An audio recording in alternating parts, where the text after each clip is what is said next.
What you heard there was the theme song of the American Civil Rights Movement, We Shall Overcome. This was a song that was typically sung before or after a major event, during a major event, or often in response to a tragedy. Today we're going to learn a little bit about the basics of the American Civil Rights Movement, with more detail to come during class time. First, let's look at the timeline of key developments before 1950. Really, there was a lot going on in civil rights between the Civil War and when we typically think of the civil rights movement beginning in the 50s. So let's take a look at some of those key things. First of all, you should remember the Reconstruction Amendments, the 13th Amendment, which ended slavery, the 14th Amendment, which extended citizenship to former slaves, and the 15th Amendment, which gave all former male slaves the right to vote, although we know that it took a while for them to actually be able to register and exercise that right. Also, the implementation of black codes and segregation laws in southern states was a major way to resist these amendments and the new rights that were given to former slaves.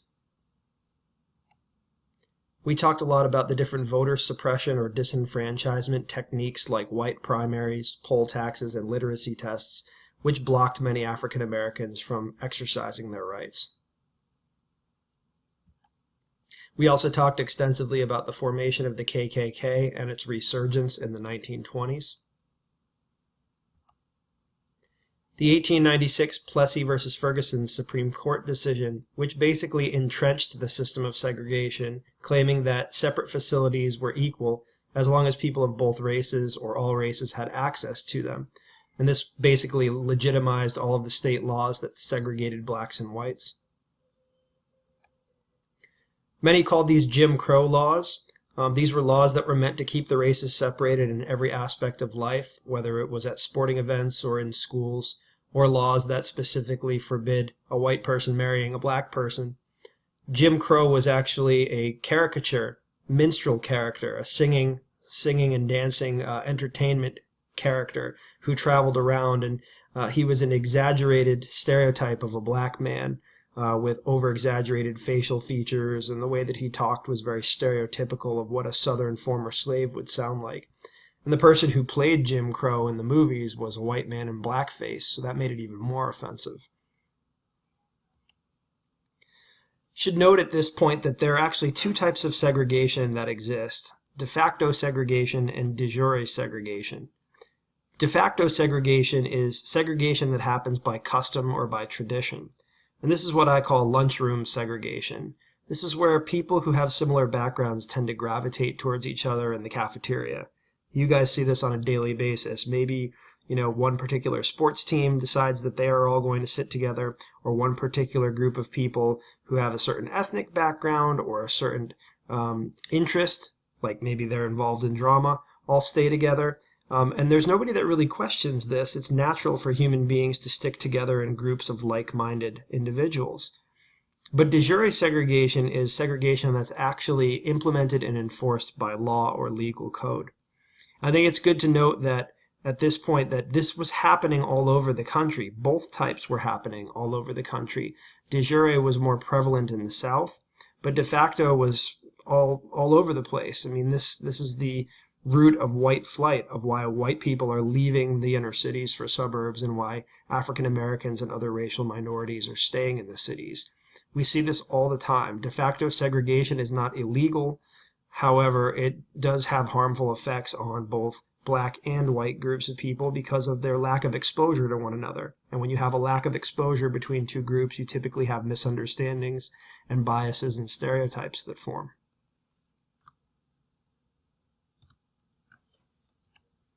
Remember the founding of the NAACP, the National Association for the Advancement of Colored People, which was spearheaded by W.E.B. Du Bois, as well as a group of other African American and white activists. Tuskegee Institute, which was an agricultural and industrial training school set up in Alabama by Booker T. Washington. Remember the comparison and contrast that we did between Booker T. and W.E.B. in terms of their views on how African Americans could fight for a better life. Also, we talked a bit about Marcus Garvey and Black nationalism, which was a movement that endorsed segregation and said that it was good that African Americans and white people lived a separate existence, and that Black people should focus on bettering themselves economically, starting their own businesses, forming their own communities, and then if that didn't work, they had the right and the opportunity to go back to Africa to try to reestablish their roots there. We also talked about the Great Migration, the mass movement of African Americans from the agricultural South to the urban North in the late 1800s and early 1900s, and this became especially important during World War I when new factory jobs opened up and African Americans sought out those opportunities. We talked about the Harlem Renaissance and its peak during the 1920s, contributions in literature, in music, in art. Obviously, the popularity of jazz music, which was an African-American art form at the time, gave a newfound importance to African-American culture and its influence in America. In 1947, Jackie Robinson is the first African-American to integrate Major League Baseball. There had been a separate Negro League that had formed for African Americans to play baseball, but they were not allowed traditionally to play in the major leagues. Jackie Robinson is the first African American player to become a Major League Baseball player, and of course this is not without controversy.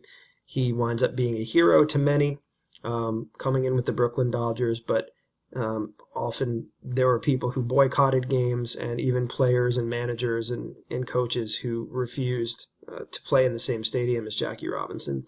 And often even his teammates, although they stood up for him, there were often places when they traveled on the road where Jackie could not stay in the same hotel as them or even travel on the same buses as them. President Truman desegregates the armed forces in 1948, which is a huge symbolic step forward, saying basically that if you can fight and die for this country, then you ought to be able to fight and die alongside people of all races and colors, that you shouldn't have to serve in a segregated military. So here is the big landmark moment. All that stuff had been building up for a long time, but in 1954, an absolutely essential Supreme Court case is decided, and it's called Brown versus the Topeka Board of Education. And it's actually a series of lawsuits that were levied against public schools in Topeka, Kansas, basically arguing that African American students were at a disadvantage because they were going to lesser funded schools with lower qualified teachers.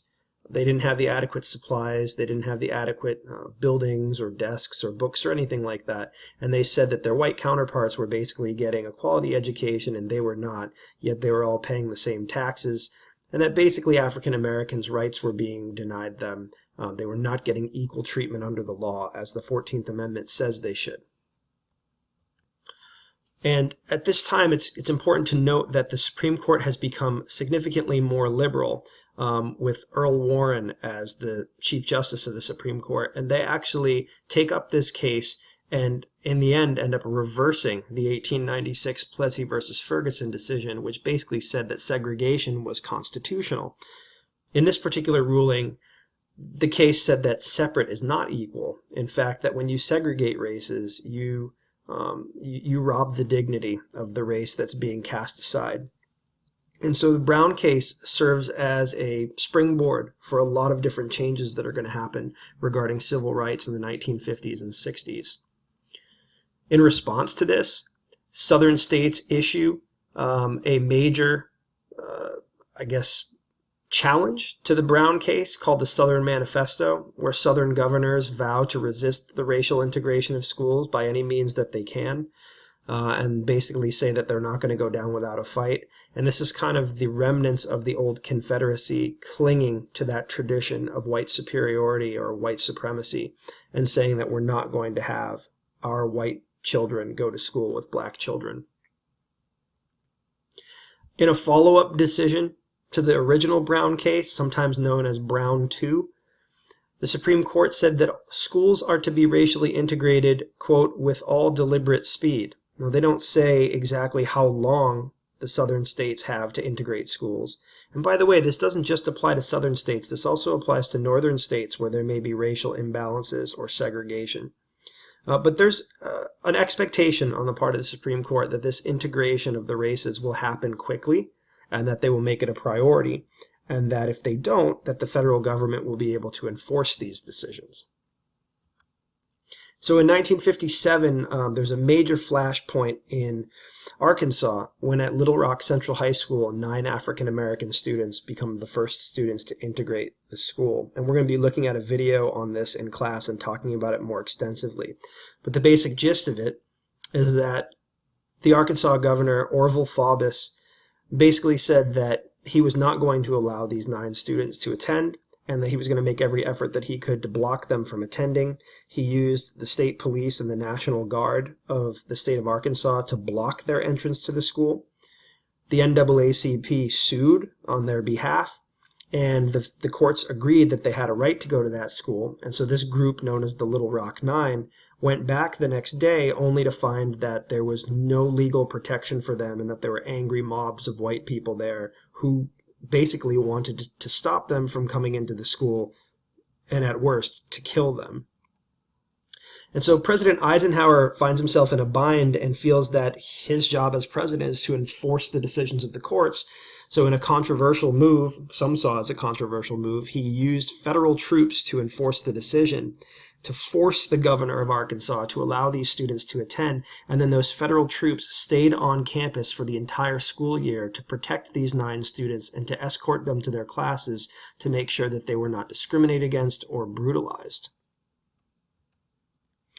Southern states responded to this federal power play with a massive resistance strategy, and that strategy was that after the school year was over, in the 1957-1958 school year, that they decided to close all public schools in their states, which would not allow racial integration to happen in the future.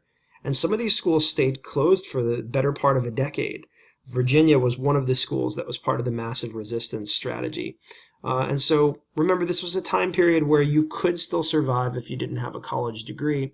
But of course, white families had more money available to them, and in many cases they were able to send their kids to private schools, whereas black families didn't have those funds and couldn't do that. The Brown decision, though, did become, as I said, a springboard for other desegregation. By the way, desegregation is often interchanged with the word integration, so it means the same thing. If you're desegregating, you're getting rid of segregation. If you're integrating, it means that you're bringing the two races together. So the question is, if school segregation is unconstitutional, according to the Supreme Court, wouldn't that make all forms of segregation unconstitutional? And so many African Americans decide that they're going to try to challenge this to see if the court will side with them as well. And this is where we see a whole list of things. Maybe one that you're more familiar with is the bus segregation boycott in Montgomery, Alabama, which is challenged by Rosa Parks and followed up by the NAACP and Martin Luther King.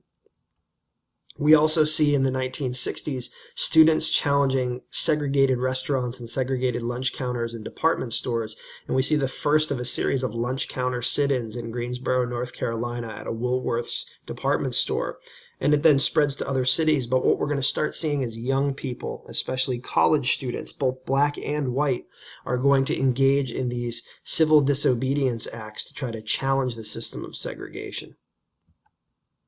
In 1961, a group called the Freedom Riders are going to do the same thing with buses that go from state to state rather than just within a city.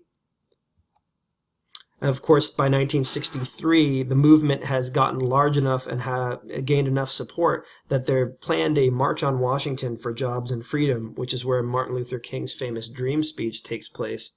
This kind of a march had been in the works for decades and had only just become a reality in 1963 with the advent of television and newfound support.